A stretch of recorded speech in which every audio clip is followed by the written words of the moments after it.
آج انشاءاللہ تعالی ہم سورہ ہود کی آیت نمبر 102 سے لے کر 104 تک پڑھتے ہیں اور ان آیات کو سمجھنے کی کوشش کرتے ہیں۔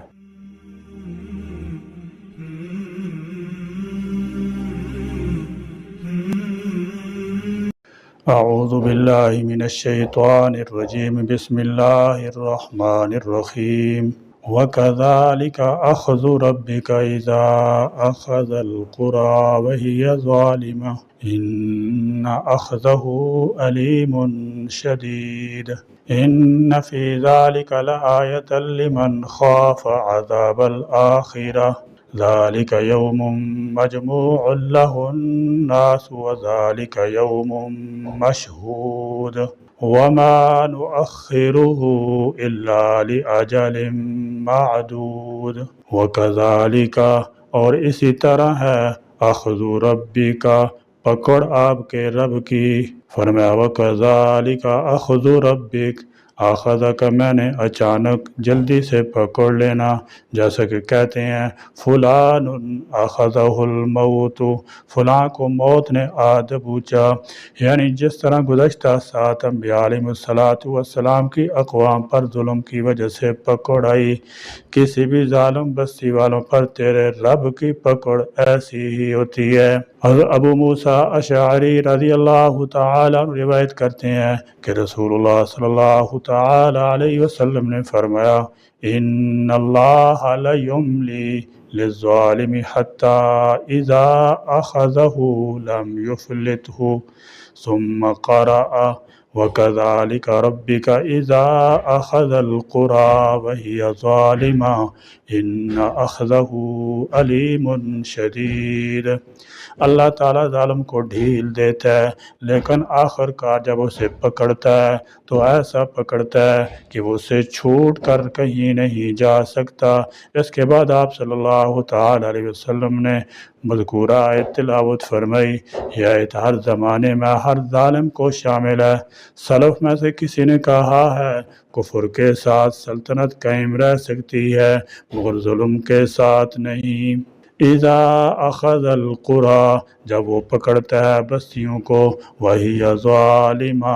درآں حالانکہ وہ ظالم ہوتی ہیں، ان اخذہ، بلا شبہ اس کی پکڑ، علیم، نہایت دردناک، شدید،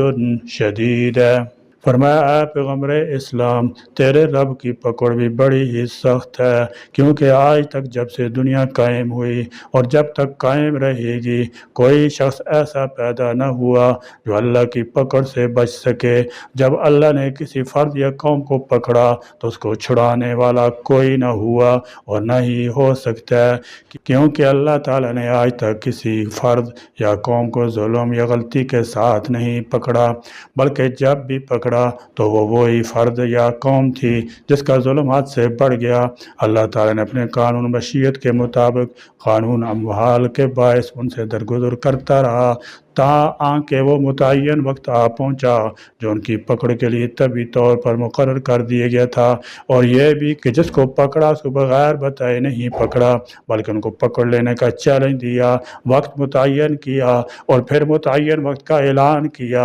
اور پھر جب پکڑ لیا تو نرمی کے ساتھ نہیں بلکہ پوری سختی کے ساتھ پکڑا، کیونکہ اس کی پکڑ بہت ہی دردناک، بہت ہی سخت ہوتی ہے۔ علامہ صابری رحمۃ اللہ تعالی علیہ فرماتے ہیں کہ ہر ظلم کرنے والے پر لازم ہے کہ وہ اپنے ظلم سے توبہ کرے اور ظلم کرنا چھوڑ دے، نیز جس کا جو حق مارا ہو وہ اسے لوٹا دے تاکہ اس عظیم وعید میں داخل نہ ہو، کیونکہ یہ آیت گزشتہ امتوں کے ساتھ خاص نہیں بلکہ ہر ظالم کو عام ہے۔ البتہ رسول اللہ صلی اللہ تعالی وسلم کی امت پر آپ صلی اللہ تعالی وسلم کی وجہ سے ایسا عذاب نازل نہ ہوگا جو آپ صلی اللہ تعالی وسلم کی امت کو جڑ سے اکھاڑ کر رکھ دے۔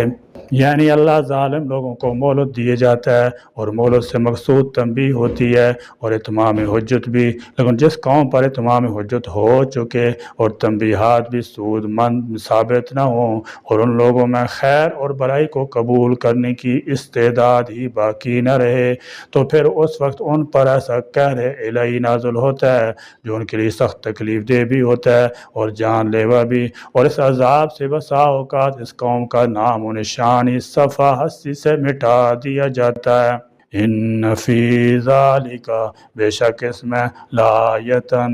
یقیناً نشان عبرت ہے، لمن اس شخص کے لیے جو خاف،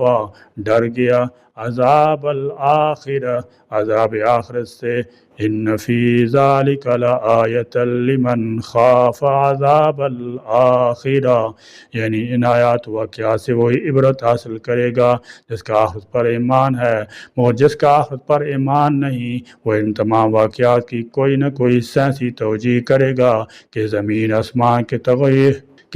آسمان کے تغیرات کی وجہ سے ایسا ہوا، ظلم یا عدل سے اس کا کیا تعلق۔ ذالک یوم، وہ یوم آخرت ایک دن ہے، مجموع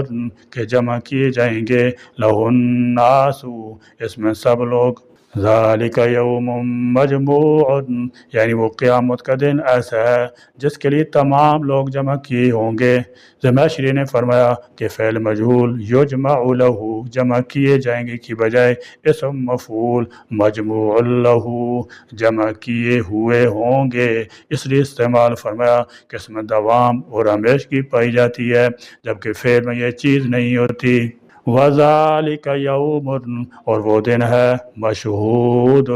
کہ جس میں سب حاضر کیے جائیں گے۔ مطلب یہ ہے کہ قوم کے عروج زوال کی داستان یا عروج زوال کے قانون سے عبرت وہی لوگ حاصل کرتے ہیں جن میں اللہ کا خوف ہوتا ہے اور آخر میں اللہ کے حضور جواب دہی کے تصور سے ڈرتے رہتے ہیں، اور یہ واقعات انہیں اللہ کی نافرمانی سے باز رکھنے میں مؤثر ثابت ہوتے ہیں۔ رہے وہ لوگ جو نہ اللہ سے ڈرتے ہیں نہ آخرت کے عذاب سے، تو ویسے عبرت انگیز واقعات سرسری طور پر پڑھ کر یا دیکھ کر انہیں اتفاقات زمانہ سے متعلق کر دیتے ہیں، یا زیادہ سے زیادہ ان کی مادی یا طبعی توجیحات تلاش کرنے لگتے ہیں۔ وَذَلِكَ يَوْمٌ مَّشْهُودٌ، یعنی اس میں سب لوگ حاضر کیے ہوئے ہوں گے، کوئی چھپ سکے گا نہ ادھر ادھر ہو سکے گا۔ ایک معنی یہ بھی ہے کہ اس دن ہر نیکی یا بدی کی شہادت موجود ہوگی اور پیش بھی کی جائے گی۔ یہ بھی مراد ہے کہ اس دن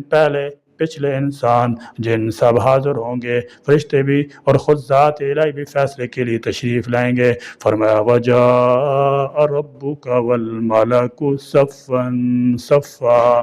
اور تیرا رب آئے گا اور فرشتے جو صف در صف ہوں گے۔ یوم مشہود کا ایک ترجمہ یہ بھی کیا گیا ہے کہ اس دن سب لوگوں کو حاضر کیا جائے گا، یعنی تمام لوگ اس دن صرف جمع ہی نہیں کیے جائیں گے بلکہ انہیں بعض پر اس کے لیے اللہ کے سامنے حاضر بھی کیا جائے گا۔ دوسرا مطلب یہ بھی ہے کہ ان لوگوں کے مقدمات پر شہادتیں قائم کی جائیں گی اور سب کارروائی تمام لوگوں کی موجودگی میں کی جائے گی، اور اس بات میں اس کے لیے بڑی عبرت ہے جو آخرت کے عذاب کا خوف رکھتا ہو۔ بلا شبہ اس میں عبرت کی نشانی ہے، لیکن کس کے لیے؟ جو عذاب آخرت کا ڈر اپنے دل میں سمائے ہوئے ہے، کیونکہ وہ سارے انسانوں کو جمع کر دینے کا دن ہے اور سب کو چاروں ناچار لوٹ کر اس مالک الملک کی طرف لوٹ کر جانا ہے، اور وہاں سب ادنا اعلیٰ کی پیشی لازم قرار پائے گی، اور کوئی بھی ایسا نہیں ہوگا جو اس سے مستثنیٰ کیا گیا ہو۔ اس لیے خود ہی غور کر لو کہ زوراور کون ہوا، اکٹھا ہونے والے یا اکٹھا کرنے والا۔ وَمَا نُؤَخِّرُهُ، اور نہیں ہم مؤخر کرتے اس دن کو، إِلَّا لِأَجَلٍ مَّعْدُودٍ، مگر وقت مقرر پورا کرنے کے لیے۔ معدود ان کا معنی ہے گنا ہوا، گنی ہوئی چیز آخر ختم ہو ہی جاتی ہے، یعنی قیامت کی مہلت گنتی کے چند دن ہے، جیسے روزوں کے متعلق فرمایا ایام معدودات، گنے ہوئے چند دنوں میں، اور وہ گنتی صرف اللہ کے علم میں۔ قیامت نہ اس سے پہلے آ سکتی ہے نہ اس سے مؤخر ہو سکتی ہے، اور حدیث میں کہ لا تقوم الساعة الا على شرار الناس، یعنی قیامت اس وقت قائم ہوگی جب برائی اتنی عام ہو جائے گی کہ تمام نیک لوگ دنیا سے اٹھ جائیں گے یا اٹھا لیے جائیں گے۔ قیامت کی بہت بڑی نشانیاں تو حدیث مذکور ہیں، اور اس کا معین وقت کسی کو نہیں بتلایا گیا اور نہ ہی کسی کو اس کی موت کا وقت بتلایا گیا ہے، اس لیے یہ باتیں اللہ کی مشیت کے خلاف ہیں۔ اس سے وہ مقصد ہی فوت ہو جاتا ہے جس کے لیے انسان کو پیدا کیا گیا ہے۔ دنیا بھر کے سائنسدان ماہرین زلزلوں، سیلابوں، سمندری طوفانوں، دیگر آفتوں کے کچھ ظاہری اسباب ذکر کرتے ہیں، لیکن قرآن کریم نے گزشتہ اقوام پر آنے والی ان آفتوں، زلزلوں، آندھیوں، طوفانوں، وباؤں اور سیلابوں کا ذکر ان اقوام پر اللہ تعالیٰ کی ناراضگی کے اظہار کے طور پر کیا ہے،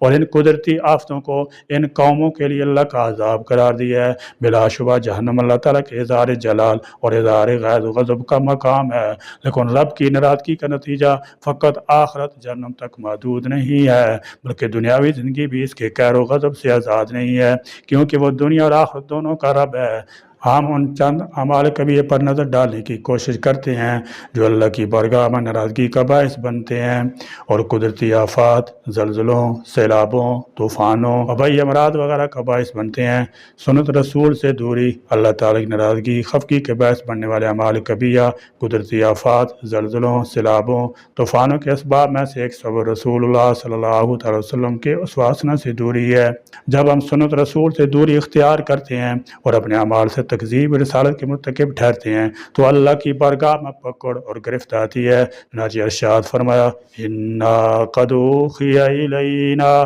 أَنَّ الْعَذَابَ عَلَىٰ مَنْ كَذَّبَ وَتَوَلَّىٰ، بے شک ہماری طرف وہی بھیجی گئی ہے کہ عذاب ہر اس شخص پر ہوگا جو رسول کو جھٹلائے گا اور اس سے منہ پھیر لے گا۔ آج ہم پر اللہ کے عطاب اور غضب کے نازل ہونے کی وجہ یہ ہے کہ ہمارا اجتماعی عمل سنت رسول کی تکذیب بھی کر رہا ہے اور اس سے انحراف بھی کر رہا ہے۔ ہمارے اجتماعی کردار میں سنت رسول اللہ صلی اللہ تعالی وسلم روشنی مدم ہو گئی ہے یا ختم ہو رہی ہے اور بعد میں ختم ہو چکی ہے۔ آج ہمارا حال یہ ہے کہ ہم اسلام کی روشن تعلیمات کی بجائے زمانہ جاہلی کی طرف بڑھتے ہوئے دکھائی دیتے ہیں۔ ہمیں آج پھر پلٹنا ہے اس ذات کی طرف جس کی پیروی کا رب نے ہمیں حکم دیا ہے، جس کی پیروی میں کامیابی، نجات، ہدایت، بندگی کا کمال ہے۔ رسول اکرم صلی اللہ علیہ وسلم کی اطاعت پیروی کا ہمیں یوں حکم دیا گیا، وَاتَّبِعُوهُ لَعَلَّكُمْ تَهْتَدُونَ، اور تم انہی کی پیروی کرو تاکہ تم ہدایت پا سکو۔ اس پیروی اطاعت رسول کا سب سے بڑا تقاضا یہ ہے کہ رسول اللہ صلی اللہ علیہ وسلم کے کسی امر کی مخالفت ہمارے وجود سے سرزد نہ ہونے پائے۔ اگر امر رسول سے مخالفت ہمارے وجود میں جڑ پکڑ گئی تو اس کا نتیجہ اللہ کے غضب کی صورت میں نازل ہوگا۔ ارشاد فرمایا، فَلْيَحْذَرِ الَّذِينَ يُخَالِفُونَ عَنْ أَمْرِهِ أَن تُصِيبَهُمْ فِتْنَةٌ أَوْ يُصِيبَهُمْ عَذَابٌ أَلِيمٌ، پس وہ لوگ ڈر جائیں جو رسول اللہ صلی اللہ علیہ وسلم کے امر کی خلاف ورزی کر رہے ہیں کہ دنیا میں ہی انہیں کوئی آفت پہنچے گی یا آخرت میں ان پر دردناک عذاب آن پڑے گا۔ اس آیت کریمہ نے اس حقیقت کو واضح کر دیا ہے کہ رسول اللہ صلی اللہ علیہ وسلم مخالفت فتنے اور عذاب کا باعث ہے۔ رسول اللہ صلی اللہ علیہ وسلم مخالفت سے مراد آپ صلی اللہ علیہ وسلم احکامات، تعلیمات، سیرت، اسوہ حسنہ، اعمال اخلاق حسنہ، اقوال جلیلہ، آپ صلی اللہ علیہ وسلم لائے ہوئے دین اسلام کے کل احکام کی مخالفت ہے۔ اس لیے رسول اکرم صلی اللہ علیہ وسلم کے امر کی مخالفت اللہ کے امر کی مخالفت ہے، اور رسول اکرم صلی اللہ علیہ وسلم کے امر کی اطاعت اللہ کی اطاعت ہے۔ بہرحال اس آیت میں فرمایا جا رہا ہے کہ وَمَا نُؤَخِّرُهُ إِلَّا لِأَجَلٍ مَّعْدُودٍ، وہ مقرر دن تو یقیناً آئے ہی گا، لیکن ہم اتنا پوچھتے ہیں کہ یہ جلدی مچانے والے یہ بات نہیں جانتے کہ آخر انسانی زندگی کتنی لمبی ہے، کتنا وقت اس کو زندہ رہنا ہے۔ پھر جب وہ مر گیا تو کیا ابھی تک اس کی قیامت آنا باقی رہ گئی ہے؟ کیا وہ بار بار اس زندگی میں آتا رہے گا؟ اگر نہیں تو پھر جب اس کا یہاں سے انتقال ہو گیا تو وہ انتقال کے بعد کہاں گیا؟ وہ اپنی متعینہ گھڑی کو تو پہنچ گیا، اس کی قیامت تو آ گئی۔ اب بھی اگر وہ اس معاملہ میں شک کرتا ہے تو یہ اس کی اپنی نادانی ناسمجھی کی بات ہے، حالانکہ اس کی مدت عمر بھی گنی جا چکی ہے، اور قیامت کبریٰ کے وقت میں ہر ایک نفس اپنے کیے کا نتیجہ پا سکے گا۔ اللہ تبارک و تعالیٰ میں قرآن کی روشنی میں اپنی زندگیوں کو سنوارنے، اس کی ہدایت پر عمل کرنے کی توفیق عطا فرمائے۔ آمین۔ وآخر دعوانا الحمدللہ رب العالمین۔